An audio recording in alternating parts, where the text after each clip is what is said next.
లేదు, మేము మిమ్మల్ని కూడా టార్గెట్ చేసామన్నమాట. అయితే ఫస్ట్ మీతోనే మొదలు పెడదాం అనుకుంటున్నాం.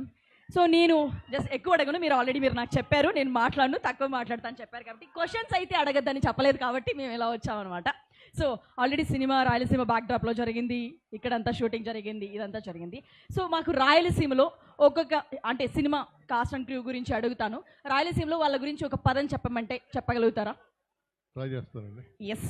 సో ముందుగా వరుణ్ తేజ్ గారి గురించి. నాటుకోడి. కరెక్టే సార్, ఇప్పుడు సాంగ్లో చూస్తే అలానే అనిపించింది మాకు. ఎస్. ఇంకా మా డైరెక్టర్ గాంధీ గారి గురించి.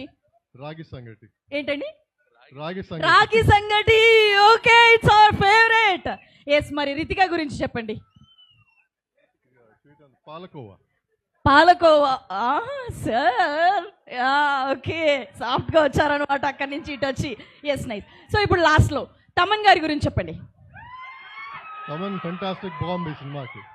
అంతే, last bomb is Thaman. So okay, one word Korean Kanakaraju గురించి రాయలసీమలో ఒక సెంటెన్స్ లో అయినా కూడా చెప్పాలంటే ఏం చెప్తారు? అది డైరెక్టర్ చెప్తారు. అది డైరెక్టర్ గారు చెప్తారా? సరే, థ్యాంక్ యూ. మిమ్మల్ని ఇంతకన్నా ఇబ్బంది పెట్టాము, ఎందుకంటే ముందుగా మాట ఇచ్చినట్టు విధంగా. ఎస్ సార్, మీరు చెప్పండి. మేమందరం వెయిట్ చేస్తున్నాం, మా వాళ్ళందరూ ఇక్కడే షూటింగ్ జరిగిందంట అండ్ మీ దగ్గర నుంచి సినిమా వస్తుందంటే